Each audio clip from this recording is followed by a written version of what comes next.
Somos Adela y Adrián, los chicos de la tienda que no debe ser nombrada. Y como os prometimos, hoy hacemos otro directo. Y hoy entrevistaremos a TANIS Gray. ¿Lo dije bien? Sí. Autora del libro Punto Mágico de Harry Potter. Lo tenemos aquí. Este es el nuestro. Este es el nuestro, sí. Aunque lo veis al revés, pero bueno, es el nuestro. Y es una autora de más de 550... Tiene más diseños. de 550 diseños publicados.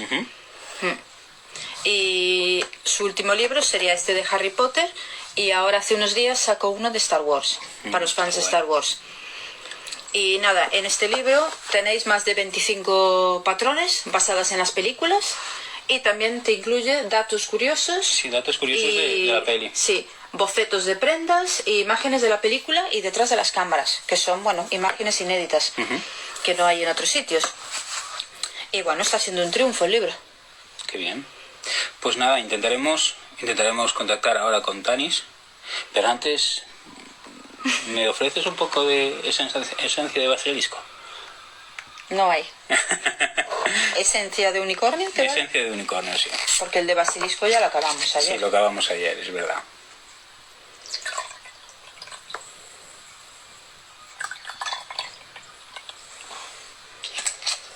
Y quien no lo haya probado, está buenísimo.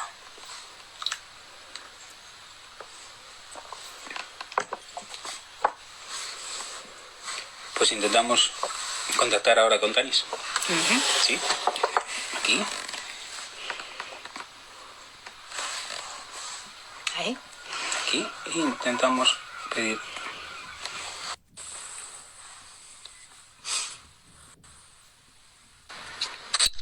Hi. Hi. How are you? Yes, okay. You? Good. How are you? Me? Yes, I like your scarf. Thanks. I'm a Ravenclaw. I gotta represent. Ravenclaw. Is it Ravenclaw, okay? Do you speak any Spanish? Poor French, but that's about it.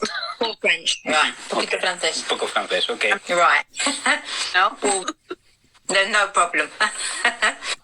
Well, welcome, TANIS. Thank you for collaborating with us. Yeah, thanks. It's a pleasure. Before we start, we'd like to know how are you in these difficult days we're living?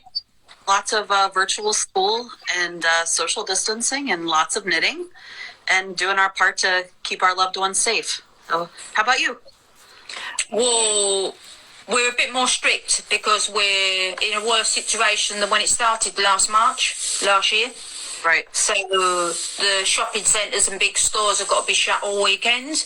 Right. And we only open the shop in the morning. We've got to be closed in the afternoon, and we'll try and be indoors because it's quite serious. The hospitals got too many people infected. So we decided doing this type of things. Yeah. Well, can't you use your magical powers to make all this go away? If we could, I think we would have used it, yeah. Yes. There's the silver lining. We try to stay positive, but it's nice to see a lot more people, reading and crafting and baking. And I hope they take all these skills that they've learned during quarantine and keep it up when we're finally out of this. Yes, continue doing all your hobbies and all your, other things than what we usually do. Yeah. Yeah. Yeah. Thanks. Yes, very good idea. Cool. TANIS, are you a Harry Potter fan? Of course. Yeah. I think that you can really write a book without loving your subject matter. I think it really does show when you love something, it makes for a much better book. And, if I was kind of an okay Harry Potter fan, I don't think that, I would know the films and the books and the trivia and have a love for the projects and be very enthusiastic. So I've always been a fan of the books, and I am pleased to see so many people love this one. So I think Harry Potter fans are everywhere. So it's nice to have something in common with someone that you might not have anything else in common with, but we all love Harry Potter. Yes. I think so. Which is Hogwarts house do you belong to? Ravenclaw. Yeah. Ravenclaw. Is your personaje favorito? Is your Favorite character? Favorite character? Character.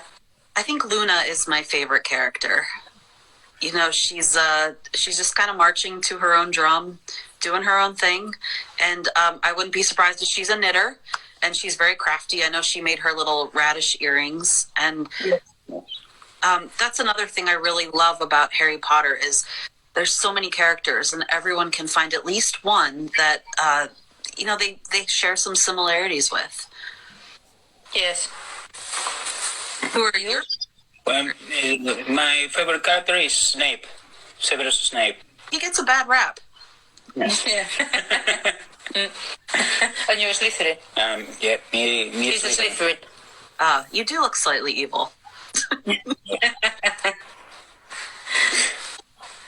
Well, you have over 550 designs publicated. Where do you get all the ideas from? Ideas are not the problem. It's time to knit everything. Yeah, I'm a voracious reader, and I have 2 little kids. We watch a lot of movies, especially now, being on lockdown.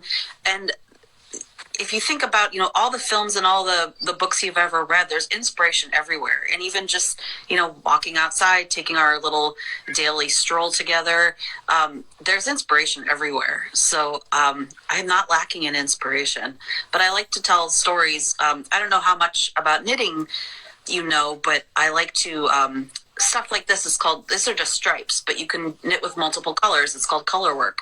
So I like to tell stories, and you know, I did a School of Witchcraft and Wizardry hat that has a bunch of kind of Harry Potter motifs on it, and It's a Small World is my favorite Disney ride. I did, you know, design inspired by that. So I'm just always thinking. I don't like to sit still, so there's always ideas kind of rolling around my head. And can you tell us more or less how long would you take completing the creation of what you've designed? It depends what it is. So if it's something like this that's really easy, you know, this is really good TV knitting. You get to the point where you don't even have to look at what you're doing. And it drives my husband crazy because I'll knit in the dark, and it's...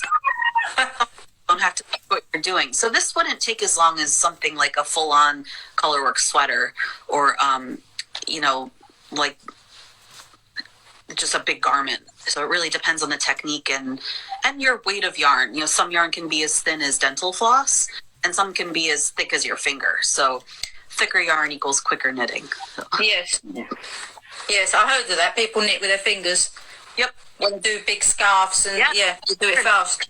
Yeah. It's for little kids too that don't necessarily have the dexterity to hold knitting needles. You can finger. Yeah. Mm-hmm. You have publicated the first official Harry Potter knitting book.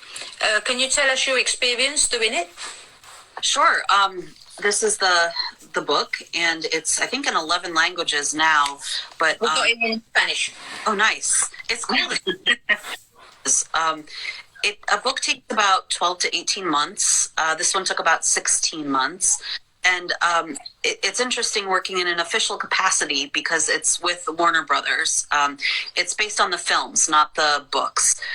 So it's with Warner Brothers and my publisher. And, you know, I watch all the films and get some ideas of things that have to be in, and some things Warner Brothers wants in there, like the house scarves and the Weasley sweater, you know, classics.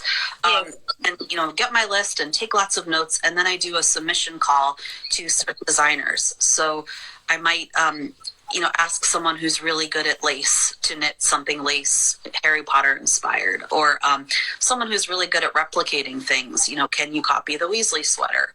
And get kind of all our designs, and we know we'll have 28, and I probably get 3 times that amount submitted, and then we go to Warner Brothers, and you know, they might reject a whole bunch or accept designs with tweaks or slight changes. Maybe they don't love the colors, or you know, they want it to be a different size. They didn't want any children's garments in this book, or maybe they want more toys, or, you know, whatever. And we kind of go back and forth until we get our 28 projects.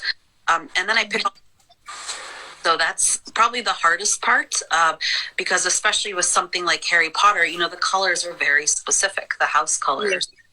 And finding a yarn company that has all of those colors, like for the scarves, you know, we knit every house. So all those colors, and a widely available yarn company, not a small Etsy shop.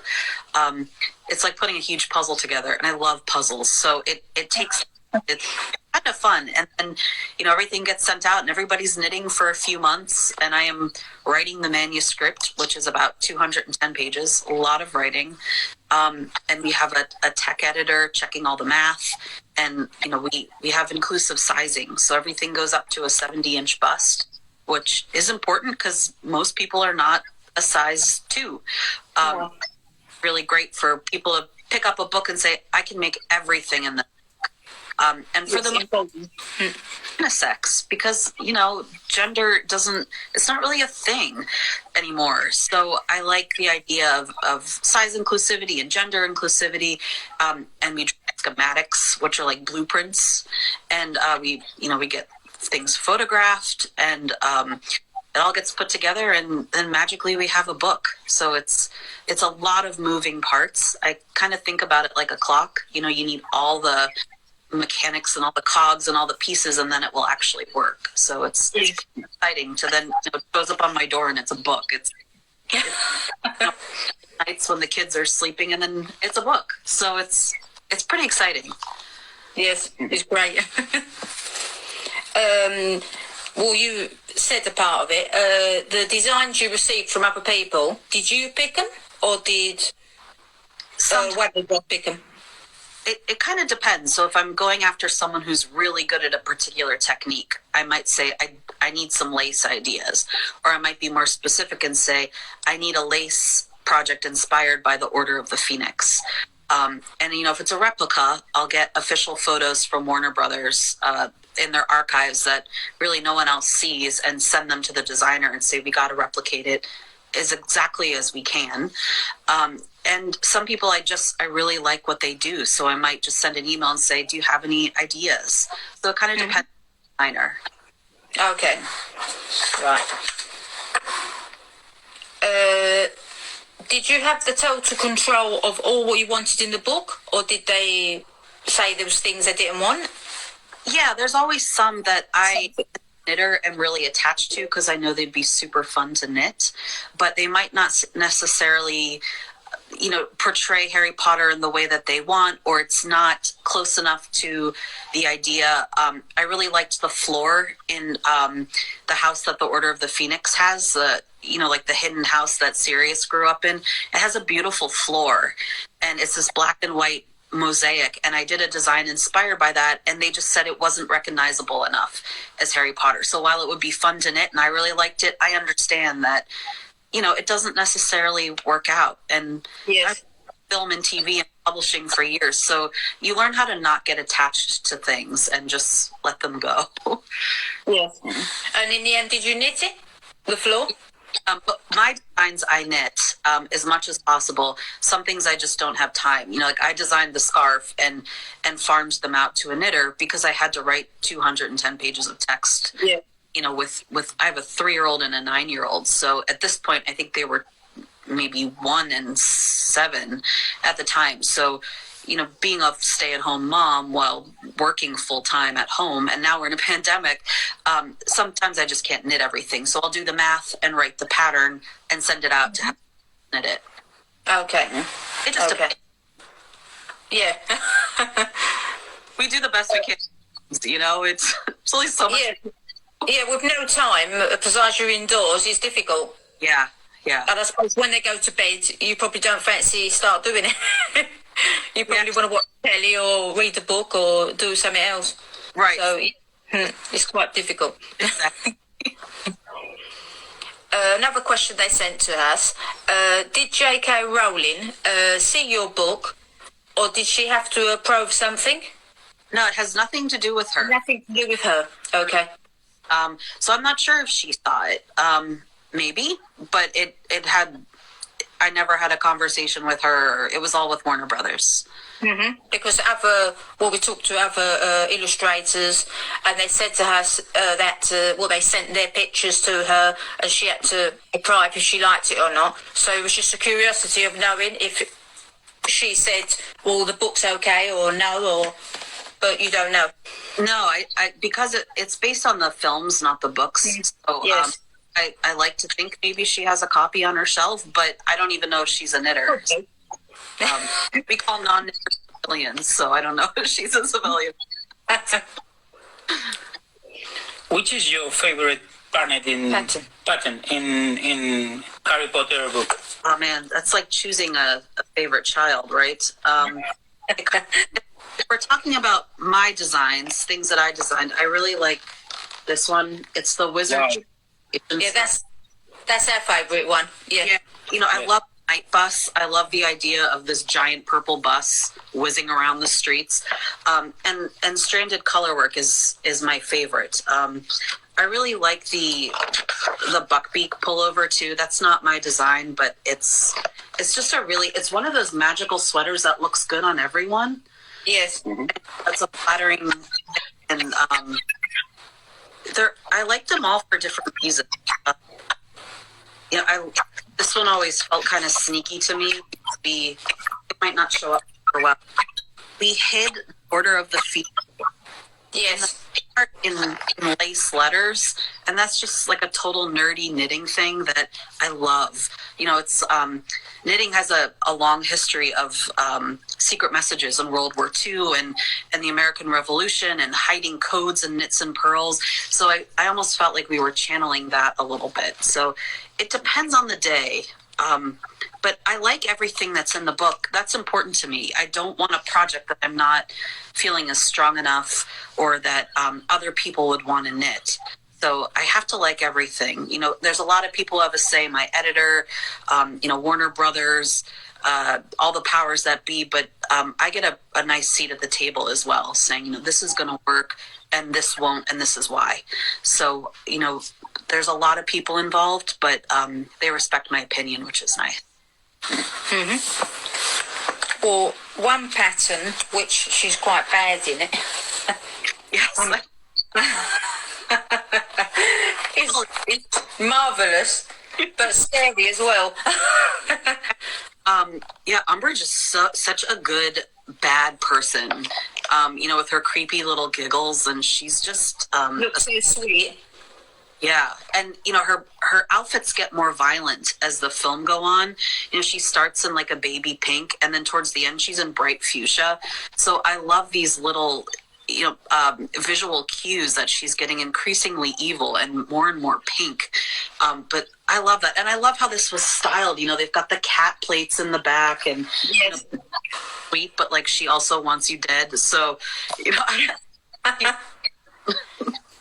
it's beautiful. You also publicated, well, here it's come out a few days ago, the official Star Wars knitting pattern book. Can you tell us? Oh, you got that. We haven't got that one yet. It just came out on Tuesday. Yeah. Yeah, here, I think it hasn't come out yet. In Spanish. No, no llegó. It should be, I think, soon. Yeah, other languages take a little while. Yeah. But soon, yeah. Yeah. Can you tell us about that book? Sure. It's finally cool to be a nerd. I've been a nerd my whole life, and I'm kind of making a career out of it. But I love Star Wars, and I find that a lot of people who love Harry Potter love Star Wars too. It's a very similar story with, there's some Macbeth elements, and it's, classic good versus evil. And this one was really fun, but I would say more difficult than Potter, because, Potter is one world, maybe two, if you want to talk about Muggle world versus Wizarding world. But Star Wars is a whole universe, and, there's a million planets and a zillion characters, and they all have different things happening and funky names. And so this one was more challenging, but, some of the patterns are just... As a knitter, this would just be so much fun to knit. I love it. There's some in here. And my son's favorite character is BB-8, so I did a BB-8 blanket. I quilt a lot, so this construction is similar to quilting. And I'm really excited about this book. It's nice to, we announce it, but it's still kind of a secret. And I've written 2 books since this one that'll be out, I guess, next year. So it's hard to just stay silent, And there's like a cute little Chewy, and it's a great book. I'm really proud of it. Yeah, well, when it comes out, we'll have to get you as well. Yes. I'd love to come back. Yeah. Of all the books you've publicated, which would be your favourite? It really depends. I think right now my favorite is Star Wars because it's so new, and I'm really excited. This was 50% during the quarantine.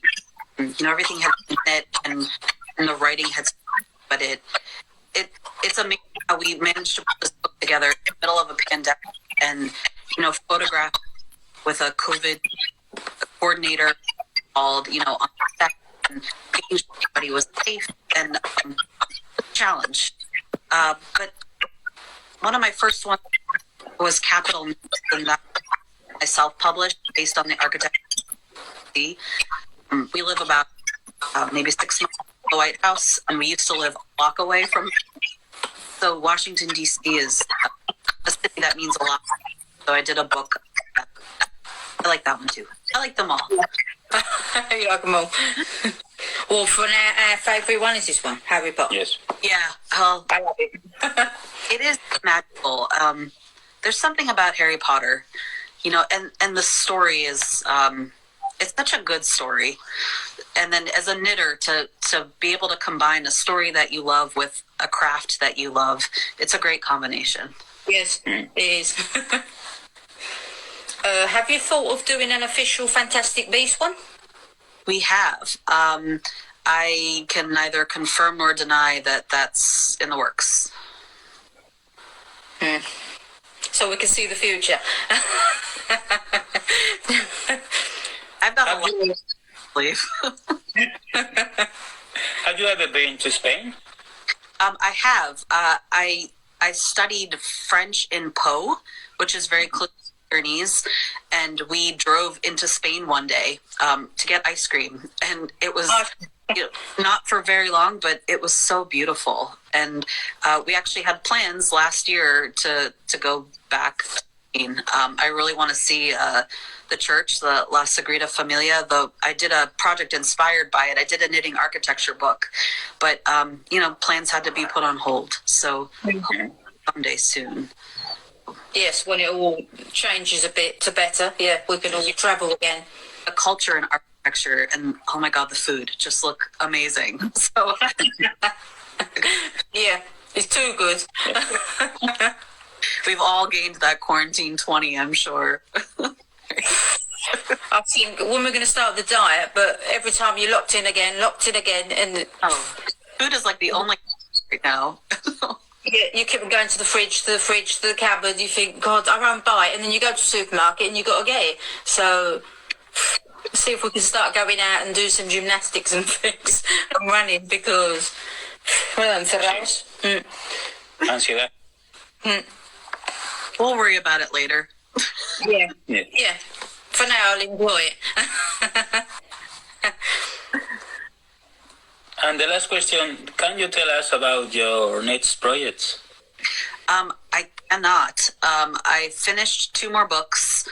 One is a sequel to something, and the other one is an entirely new franchise that is equally as big as Harry Potter and Star Wars.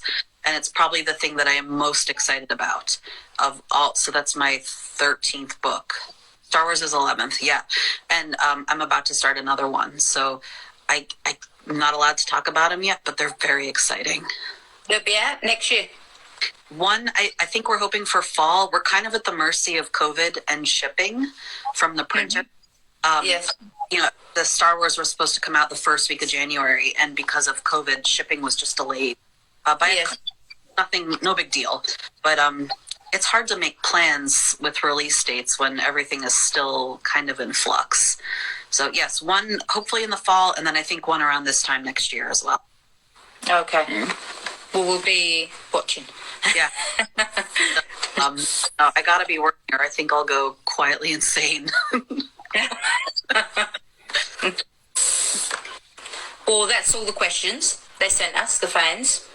Thank you very much for your time. Yeah, thanks for having me. It's nice meeting you. It's a pleasure. Yeah, definitely. Well, stay safe. We'll be out eventually. Yes, you two and your family. Yeah. And if any time you come to Spain, you can come to our Harry Potter shop for a visit. Yeah, we'll have lots of desserts and talk about Harry Potter. Okay, I think that, yeah, very good. Good plan. Well, thank you very much, and take care. Take care. Bye. Bye-bye. Kisses.